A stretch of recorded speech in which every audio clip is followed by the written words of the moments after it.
guys, welcome to what I'm teaching this week. In this video, we're gonna be talking about my 3rd grade elementary music lessons for the month of January and bleeding a little bit into February. Now, if you've been watching me on Instagram, then you'll know that my school recently went virtual, hopefully just a week.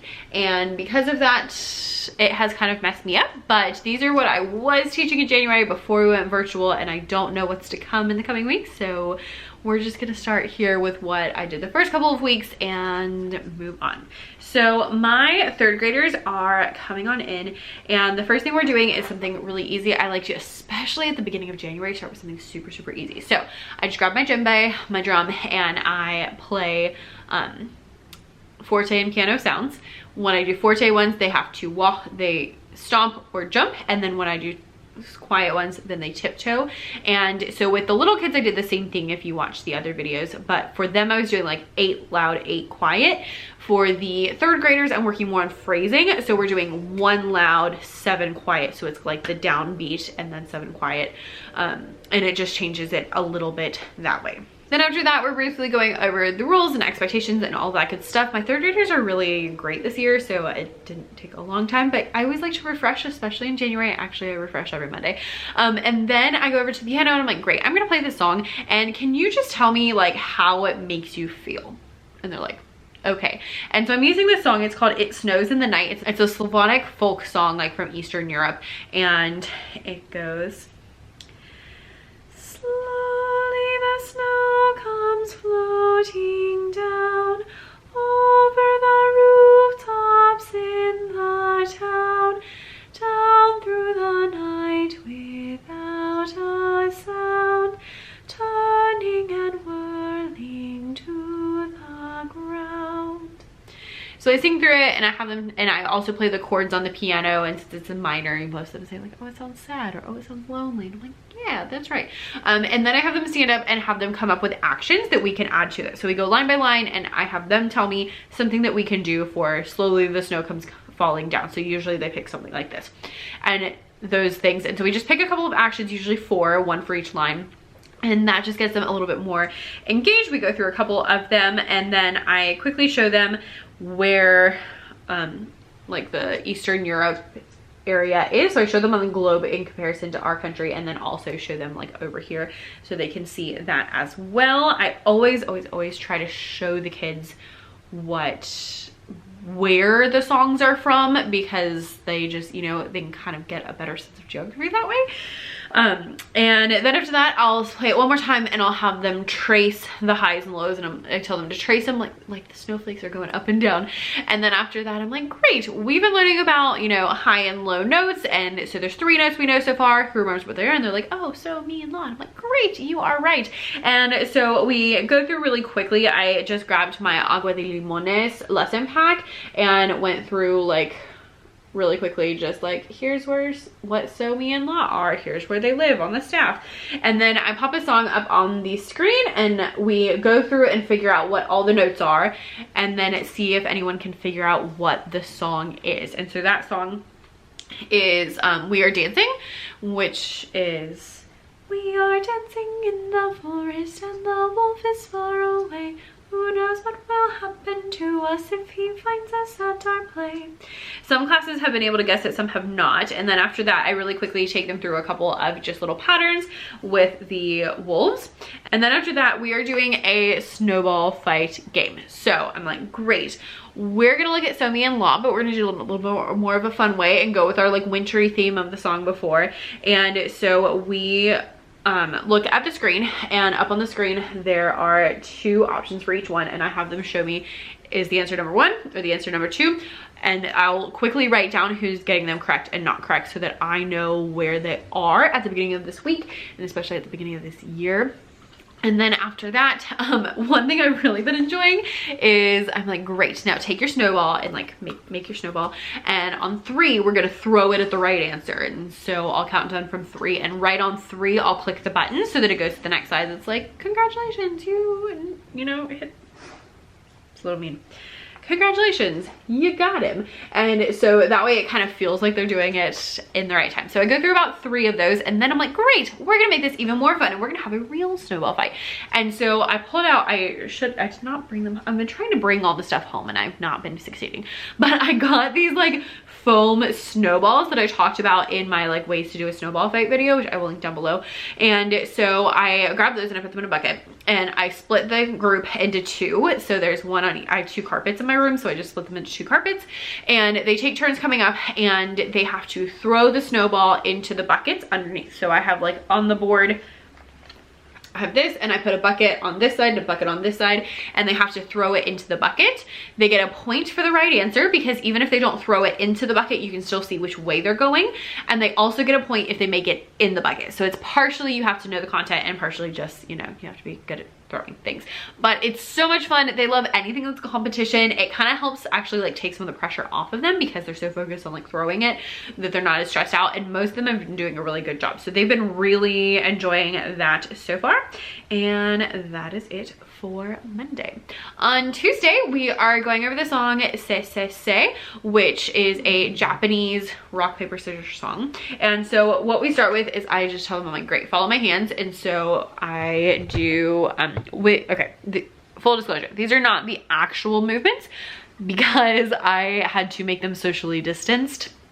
The actual ones were like in a circle and all these things, and I wanted it more, you know, 6 feet apart. So I'm like, great, follow me. And so we're gonna go 1, 2, 3, 1, 2, 3, 1, 2, 3, 4, 5, 6, 7, jump. And that's our pattern. So we'll go through that a couple times. I will do the counting the first few times, and then I'll stop, and then I'm like, great, I'm gonna sing a song that goes along with this. You're not gonna understand the words because they're not in English. That's fine. You just concentrate on the movement. Like, great. And so the song goes, se se se no yoi yoi yoi, ochalaka ochalaka ochalaka hoi. And they jump. So I'll go through that like 2 or 3 times, and then I'll ask them to guess where it's from. And usually someone says Japan or like Asia, which is correct, it's from Japan. And so we'll go through that a couple of times just to get them moving. And then I think that is, I don't think we're playing the game yet. I think we just do the movements. After they go over say, say, say, then the kids are going over really quickly that snowball fight from yesterday. This time we're not pulling the snowballs out. I'm just having them pretend throw at which one is the correct answer. And then they're practicing writing the notes on the staff, because I noticed we did them with the manipulatives, but they were having a hard time actually like putting the dots on the staff. So I gave everyone a whiteboard. I'll pop a picture up here of what it is. Oh, I'm gonna have so many pictures to insert in this. I'm gonna be so mad at myself. The ones I found are from Target, from the dollar section, and so they have a box, and then they have like 5 lines on them, which is perfect for treble clef. So I bought a class set of them, and so I give those out to everyone with a marker, and I tell them a pattern, and they have to put the notes on the staff. And so we can talk through, especially at the beginning, how we do that, and making sure that the dots go straight through the middle, and like all of those things that are a little bit complicated about solfege, and that usually takes the rest of the time. I do reserve the last like 5 minutes to having them make up their own patterns, and with some classes, if they're like really getting it, then I'll give them more like 10 minutes, and I'll let them go to partners, and so that they can make a pattern, and then they can say a pattern, and then the other kid has to write it down. And so that's a fun way to differentiate a little bit if you would like to make it more interesting. So on Wednesday, the kids come in and they're doing the song Say Say Say again, and this time I told them it is a rock, paper, scissors song.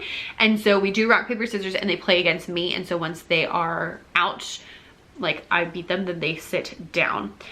Then after that, I'm like, great, we're gonna play the song from yesterday and see if you remember those movements now that you're all nice and warmed up. And so we go through It Snows in the Night. They do the movements they came up with yesterday. We go through that 2 or 3 times, and then we are doing centers. So again, didn't bring things home. I'll pop things up on the screen. So we are doing centers for like the first time all year, which is super exciting. I love centers, but just with all of the things, you know, it's been interesting. So they're doing so many lost centers, and they're doing 3 different ones. I always do 3 different centers to make life nice and easy, and usually I split the group into 6 groups. And so I do 3 centers, but these 2 are the same, these 2 are the same, these 2 are the same. Now, our 3 centers, number 1 is a snowman matching game. And so I have these snowmen. I will link them down below. I'll also pop a picture up here so you can see, where they have to find the notes on the staff that match the letters. So like S for so, M for me, L for la, and they have to match them. And so that's really a like nice, easy activity they can do by themselves. We already know So-mi and La pretty well, and they can also help each other a little bit, which is also really nice. Group number 2 is doing Crow Music Lab Song Maker. So we have done these before, so it's not the first time. If I can give you any tips for centers, then it would be do the activities before they do centers. So we've done this whole class or like in small groups, and now we're gonna do it in centers, but they already know how to do it. So what I do is I give them a little task card, and with that task card, it shows them a picture of a So-mi and La pattern. So here, I hate, it always defaults to 2 octaves, and it's just like too much. I'm like, no, it needs to be smaller. Okay, do, re, mi.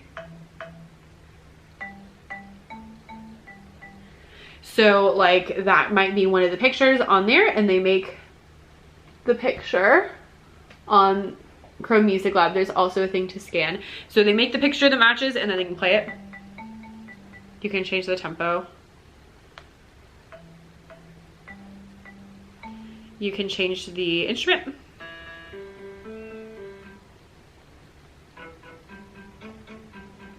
And they have a great time. It's really nice and helpful because they're getting that So-mi La practice by listening to it, creating it, literally like putting it on, I mean, not on the staff, but still visually representing it.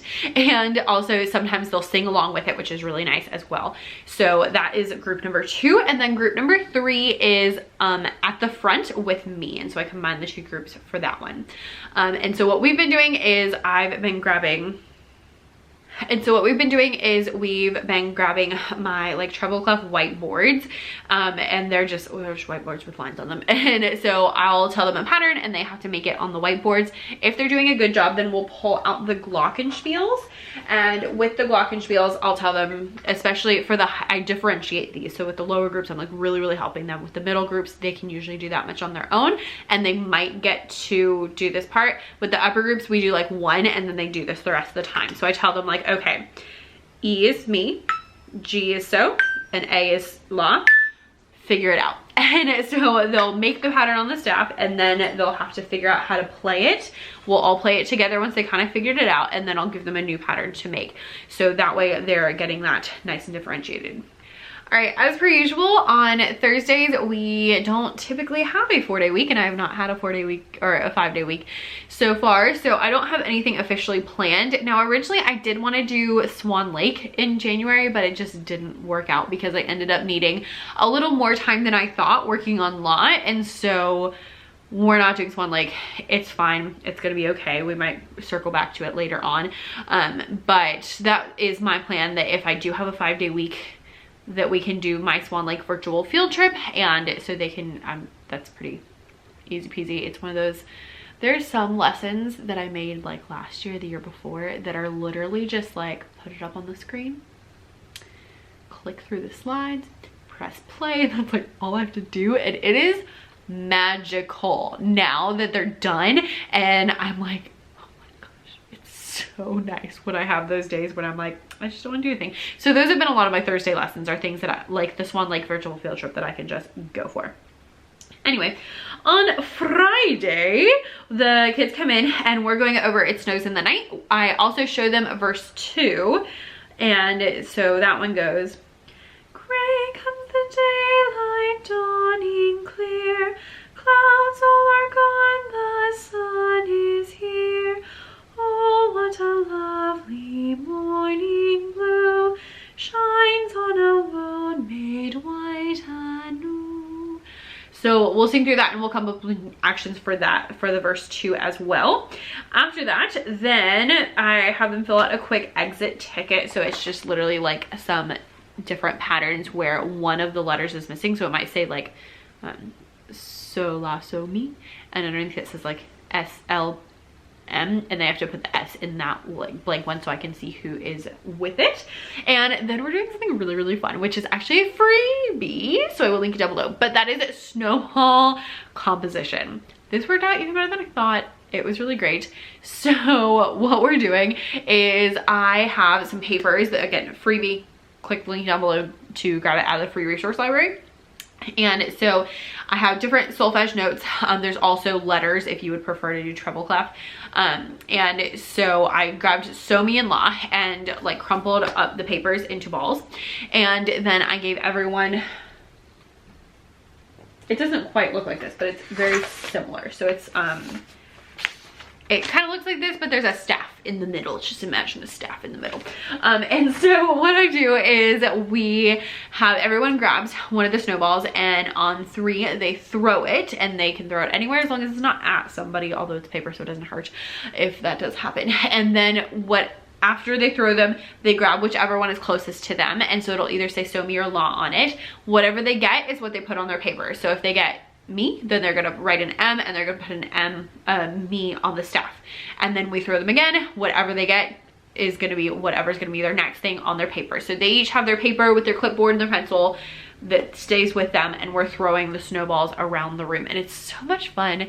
Just makes it so much more interesting, and you can very quickly gauge who is, you know, understanding and comprehending and writing them correctly. So that was a really, really great time. It is free, so I'll link that down below. There's a solfege version. There's also letters, so that you can do letters on the staff if you would prefer that option, but both of them are linked down below. Check it out, try it with your kiddos, because it is so much fun. And with all of these activities where they are touching things that other people are touching, my best solution so far has been that we always sanitize when they come in, and then we've been sanitizing before the activity and after. So literally, like, before we do this, I'm like, we're about to touch things other people are going to touch, let's all get hand sanitizer, and then afterwards everyone gets hand sanitizer. I also take them to the restroom afterwards, so then they're washing their hands as well. So that's kind of like, you know, extra stuff there. And then I can throw out the papers and print new ones for the next class, so that we're not, you know, switching germs between classes. And that's been a lot of the things that has been my approach, just because there were so many things that you couldn't do, and so, you know, we just gotta figure out the best thing for us. So that is what we are doing in January with my 3rd graders. So all like wintry theme. We got double snowball fights happening. It's a great time.